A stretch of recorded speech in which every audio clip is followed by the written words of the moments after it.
I'm interested in participating in a campaign with a group of 3 other players and their DM.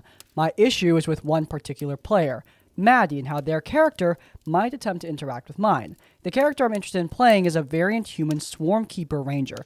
Nothing else really needs to be known, except for the fact the swarm in question is going to be a brood of spiders. As listed in the title, Maddie's character is going to be a tiefling who acts as a sort of acolyte/retainer of Lolth, the Spider Queen. During character discussion, Maddie has made several mentions and even teases at the fact that at any given time her character will be able to tell my character's swarm how to behave. The other players in the DM think it's funny and take it in stride, but I'm genuinely concerned that if we begin the campaign, Maddie will be true to her word, and attempt to take every opportunity to try and control my character's swarm for what I can only assume are shenanigans meant to mess with me. I spoke with the other players and the DM, and they tell me not to worry about it, but I suppose I'm here asking because I want to know if I should either play a different character or bail out of the campaign. Is it possible I'm overreacting?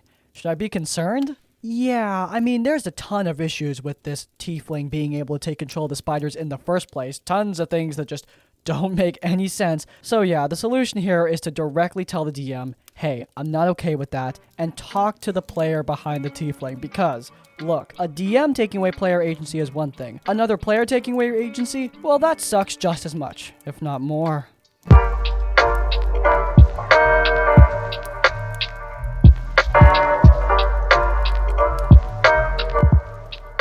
Okay, I don't know if anyone will find this in the D&D group or not, but this is starting to become a little frustrating on our part. Also, first time posting, so if there's anything that should be tagged, let me know.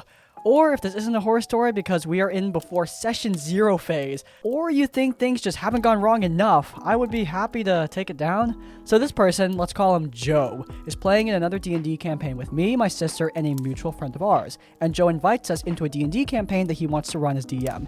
He advertises it as Fae-centric, Fae-wild, and that we will be free to pick any wacky character or Fae from folklore in general, and that will be starting at level 1.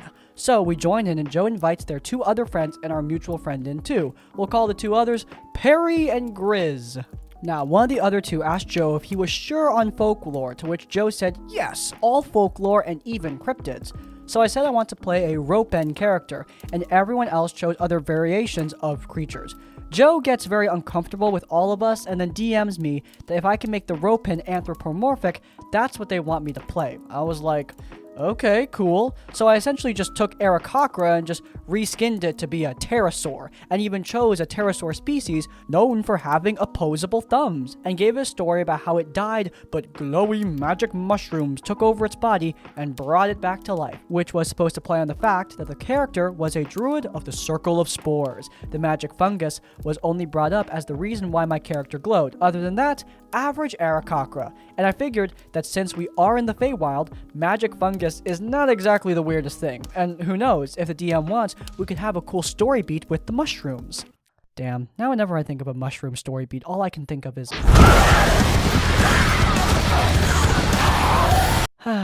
Good times.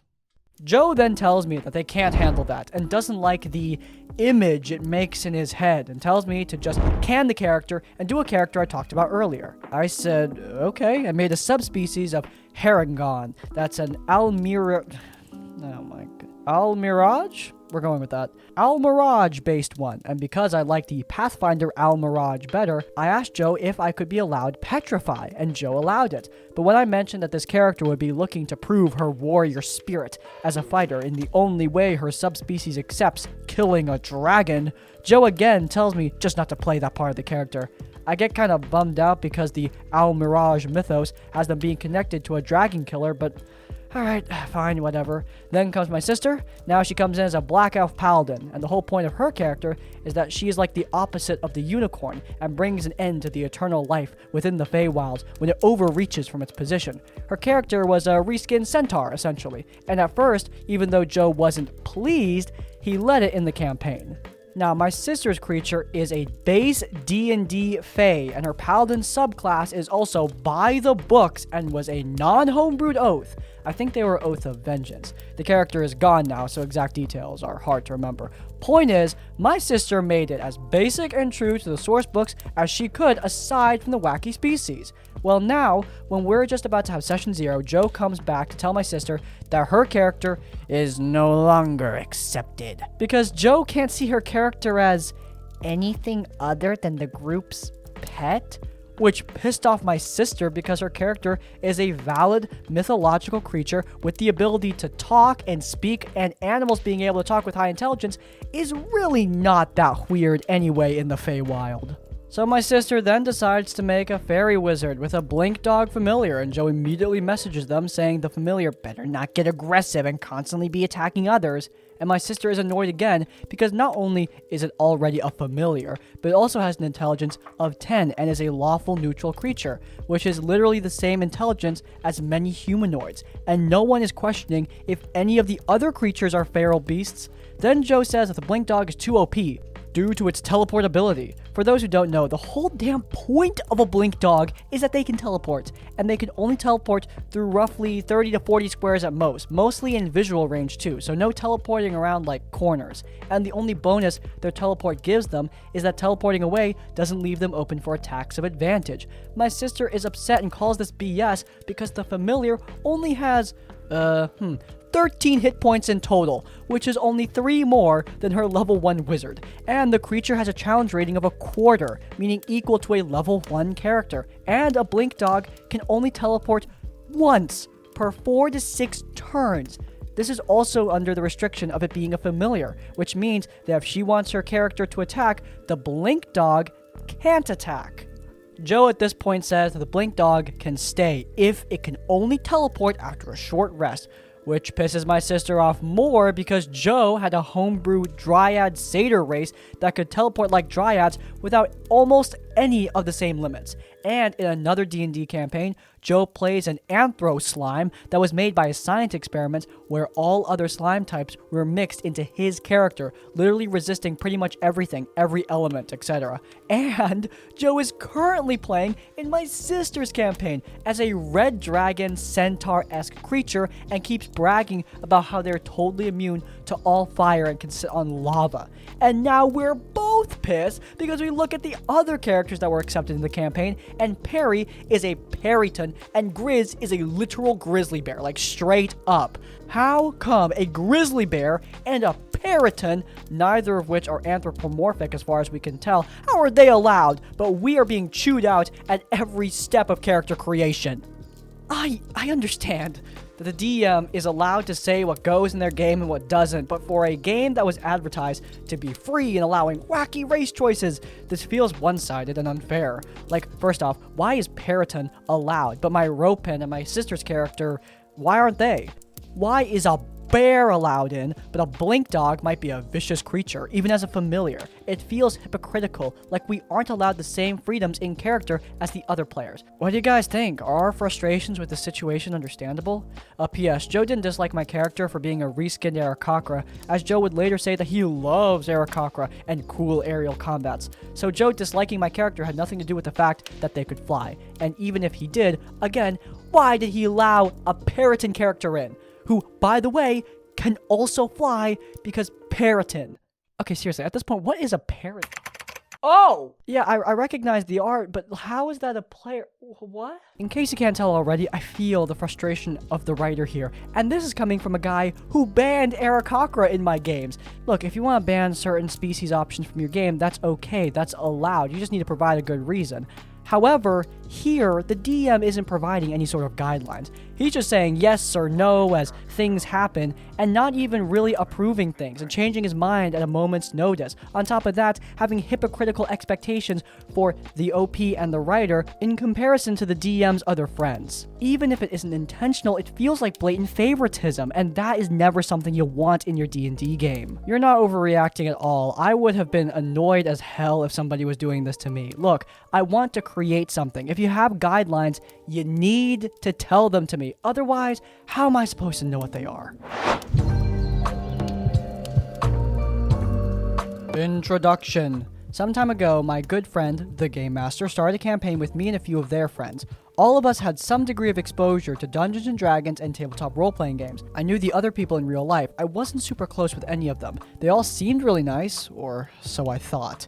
There were 6 of us. Joe, our problem player, the Ranger, Constance, the victim in the title, the Warlock, which is me, mostly an observer, the Rogue, a Monk player, a Wizard player, and the GM. Shaky beginnings. Joe was extremely enthusiastic. To be fair, all of us were very enthusiastic, but Joe was like very enthusiastic. Joe almost single-handedly drove our Discord server's traffic with discussions over rules, game mechanics, world building, etc. Joe also wanted to talk about their Ranger's backstory and really wanted to flesh out our whole group backstory. At first, it was great. I hadn't played in a while, so it was fun. But then the messages continued. Every time I logged onto Discord, there would be dozens of unread messages of links to articles, podcasts, Stack Exchange posts. I tried to engage, but became too overwhelming. Not too long after, Joe became the only person posting. Addendum on March 9th. Joe hadn't even read 95% of the content that they were sharing. Then, the DMs started coming. The direct messages, that is. Again, I tried to be polite, but the volume of the messages was getting intense. I would learn later that Joe had been flooding GM's inbox with messages, but I digress. Once the actual session started, things got worse. Joe took a very video game 100% competition approach to the game. While they did not min-max, they always tried to milk out as much as they could in any situation, and got pretty upset when things didn't go their way. They also got visibly annoyed if we didn't do what seemed optimal to them, and would often tell other players what to do. I remember Joe telling the Wizard which spells to prepare, checking their character sheet on D&D Beyond, and telling them to switch out their spells. In combat, they'd instruct the Monk player on who to attack, which action to take, and not to forget to use their key points. I also remember Joe visibly scoffing when I said I was picking the Assassin subclass for my Rogue. They told me that Assassin doesn't fit the vibe of my character, and that Arcane Trickster or Soul Knife would be a much better fit, and also be more helpful for the party. When I put my foot down, Joe finally relented, but not before offering to have their Ranger train my Rogue in-game in the ways of the Assassin. Wow, thinking about that makes me want to punch a wall. Things weren't going great between Joe and the Game Master either. The GM wasn't happy with Joe's metagaming and had multiple times asked Joe to tone down on the rules lawyering too. Unfortunately, I don't think Joe really ever understood what metagaming or rules lawyering meant, so they continued to do it until the very end. The campaign itself was really fun. There were a few hiccups in the story, partially due to Joe wasting a lot of our time trying to cheat code our way to victory, like getting the Crown's Guard to do our quest for us, for example. But after many talks between the Game Master and Joe, we got the story to move. As time passed, I felt like Joe became a bit more tolerable. Then it happened. Death of a Warlock. Our party had misread the GM's clues and decided that we had to climb down the side of a volcano to discover an important artifact. The volcano wasn't in any danger of erupting, but there were fumes which made it difficult to breathe. Joe suggested that everyone get tethered together with ropes so that we don't get separated from the low visibility. Joe got a rope between their Ranger to Constance's Warlock. The rest of the party opted to simply hold onto the rope. The Game Master turned the climb down the volcano into a skill challenge. There were 2 types of rolls, one to determine whether we could find our way through the fumes, and another to see how well the characters withstood the fumes. Our initial rolls were pretty good. We did well in our direction rolls, and we made it pretty far down without getting lost. But then, the dice turned on us. One by one, our characters began to suffocate from the fumes. Some of our characters fell unconscious, and began making death saving throws. Most of our conscious characters turned back, dragging any unconscious comrades out of the fumes. But Joe's Ranger, who rolled surprisingly well, continued forward, dragging the unconscious body of Constance's Warlock because, the Ranger and the Warlock were tied together. Joe did eventually get their Ranger to turn around. By the time Joe's Ranger made it out of the fumes, though, Constance's Warlock had failed all their death saving throws. The fallout. I don't remember what else happened in that session, but somehow we managed to finish. The next morning, I found dozens of DMs from Joe asking what I thought about the previous night's session. I told Joe that I think Joe made a bad call. Probably should have turned back a lot sooner, but no big deal. Then came an outpour, a downpour of messages. So many messages came at once. I had barely written half a sentence before 3 or 4 paragraphs poured in. To sum it up, Joe felt like the GM tricked us all. The way the skill challenge was done made no sense and did not conform to the normal rules, and it was ridiculous to have such a high-stakes, life-and-death skill challenge. I maintained that even though I didn't like the outcome, I still thought the skill challenge was fun and exciting, and that Joe should own up to their mistake and move on. Joe did not seem interested in that. Instead, they kept on talking about how the GM failed us, how we need to rise up and demand change. After several hours of this, I was getting exasperated. At one point, to which they said no. I could have told Joe that perhaps they should find a different table, but unfortunately, I couldn't muster up the courage. Instead, I said something like, "We'll work this out," and made an excuse to end the conversation.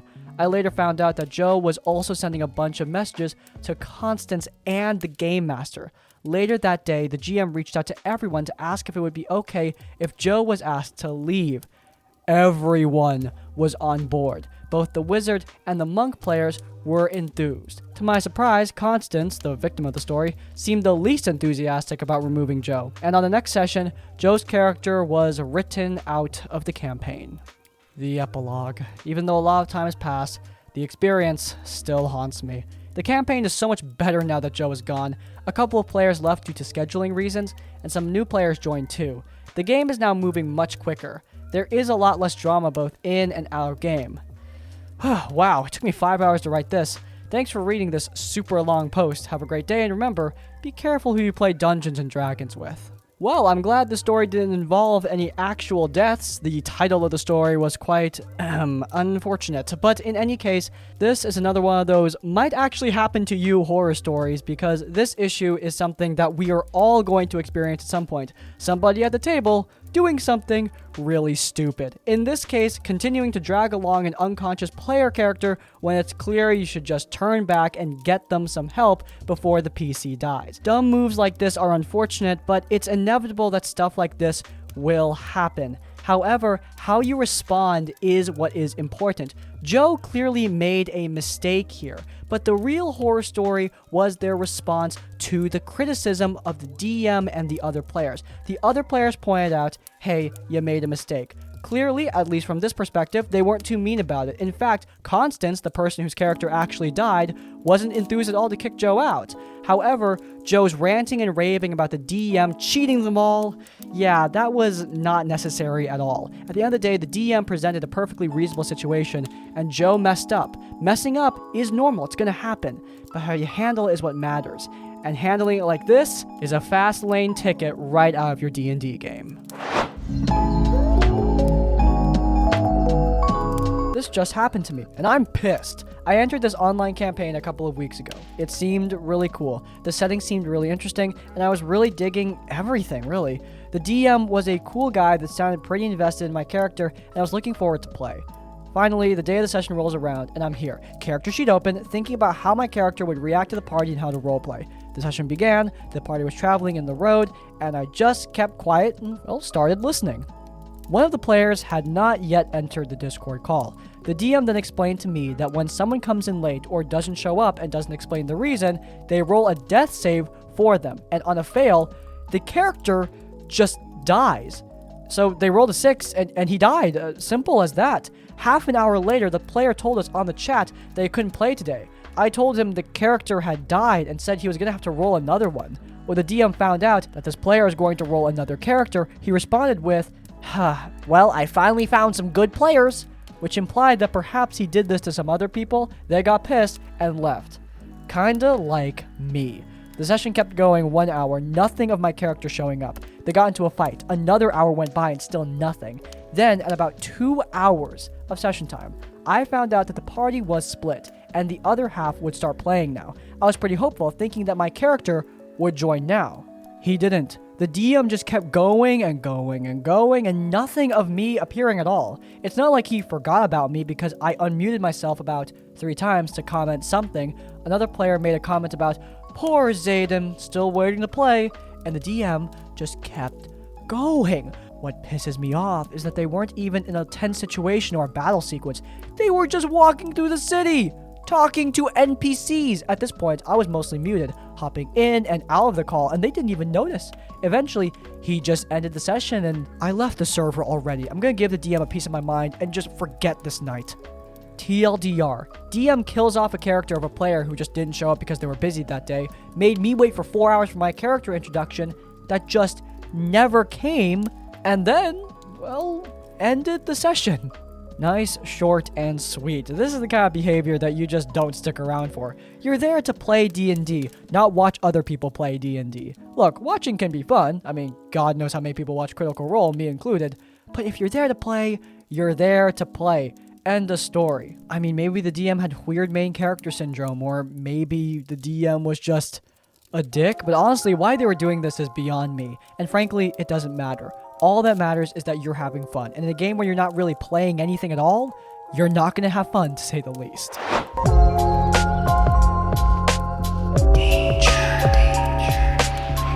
So I'm running a year-long campaign with my 3 roommates, my partner of 2 years, and 2 friends. For months now, my partner's childhood best friend, we'll call her Tegan, has wanted to try D&D. My partner asked if I would be willing to add her in for a session so she could try out the game. I was hesitant as I already had a large party of 6. Note that this is my first long campaign in a homebrew world, but I agreed, thinking that this one game couldn't hurt. Yeah, I was, wrong. The problem started months before the actual session. I sent Tegan a message asking if she had a character in mind. She tossed around a few ideas, but didn't have anything set in stone. Not a problem, there's still lots of time. I told her to go ahead and read up on the races and classes and get back to me with a few that sounded interesting. A few weeks passed, and I hear nothing. I sent her another message asking about her character. Good news! She has a character she made for another campaign that fell through. So she wants to use the character in my campaign. She was an elven druid. Nothing too out there, but that was fine. It's her first character after all. I wasn't expecting some crazy build I'd never heard of. Anyways, I asked her to come up with a backstory.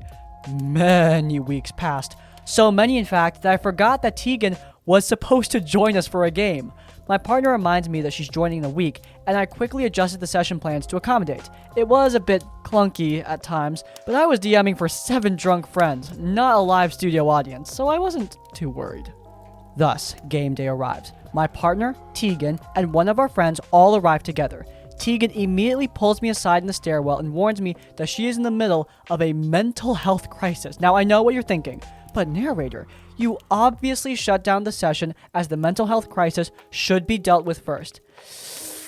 Yeah, see, that's what you would think. Instead, I, being the people pleaser I am, said, of course, that was fine, and I'll do my best to keep her reined in during the session.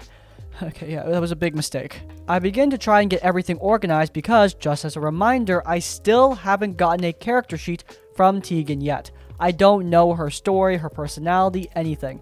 I ask Tegan for the character sheet, and she doesn't have one. I ask her for a description. She says that she's from the Underdark, so she doesn't have a good grasp of social customs. But she also has a charisma skill of like 17, so she can expertly manipulate anyone she comes across. At this point, I just wanted to start the game, so I stupidly agreed and asked her to get her stats set up.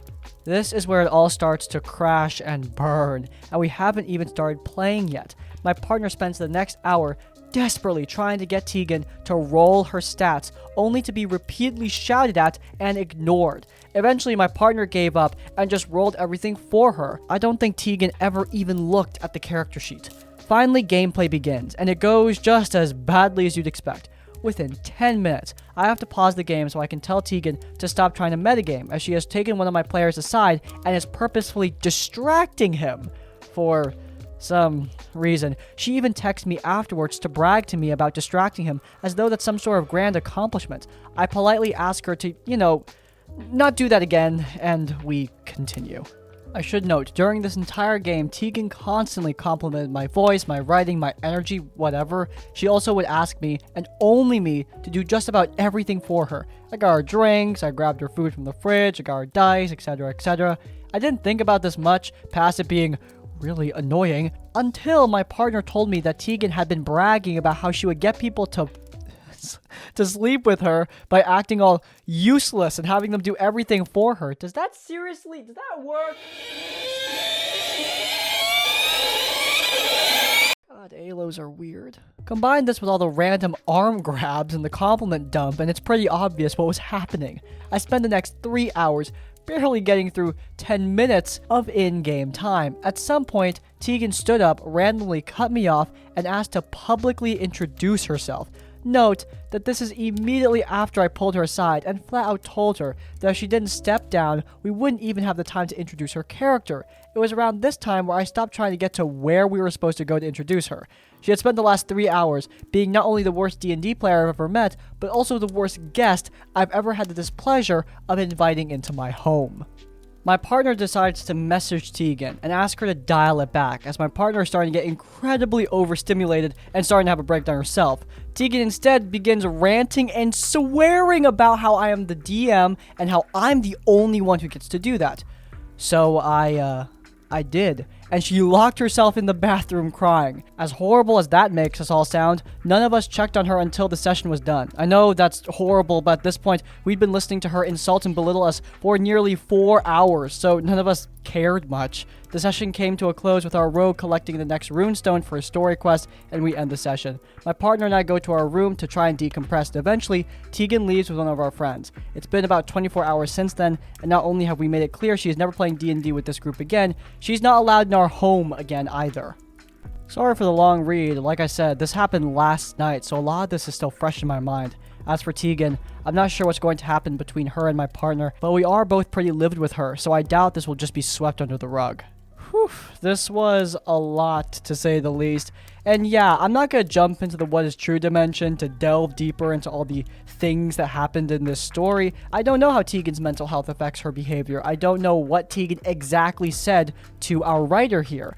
I think what happened was Tegan told the writer, oh, I'm going through a mental health thing, but it's okay, let's just play D&D. And then the writer said, okay. But if Tegan instead said, I'm going through a mental health thing, I don't think I can play D&D, and the writer responded with, oh, no, it'll be fine, just play with us anyway, then there are some serious issues with that. If someone tells you, like, hey, there's something happening right now, I can't play, you can't force them to play. And this could be the result, especially if mental health is a factor. Though, of course, we don't know what happened. We don't know the exact contents of the conversations, etc., etc. The real horror story is Tegan screaming at the DM's partner. That is just not okay. Screaming and cursing at someone to the point where they need like a serious breather is something that is just, well, it's not okay at all. Look, maybe OP should have checked on Tegan, but at the same time, I've been in similar situations. And when you're under that much stress and pressure, when someone has just screamed at you, yeah, I mean, I'll be honest, I'm not incentivized either to go check on their well-being. This is especially true since a lot of time when people do that and go into a room by themselves, they want to be by themselves.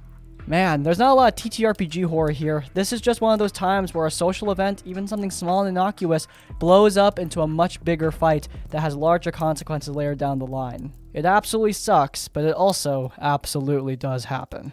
Hey guys, sorry, I forgot to film the outro before I left. So here we are doing it in the mirror. But anyway, if you guys enjoyed, then please do leave a like. If you want to see more of my content, then you can check out Shadow Over Carcanos. The spin-off Crown of Deceit is coming out this Sunday. So if you want to get hyped, head into the cards where you can find that show. And while you're there, subscribe to Crispy's Tavern to get more of our content as it comes out. And finally, if you want to leave your own stories or thoughts, go down into the comments down below. If you want to send a story to me directly, there's an email in the description. If you can't think of a comment, by the way, leave the comment Femcel strikes again to let me know you made it to the end of the video. And that's like, comment, subscribe. I'll see you all next time. Farewell.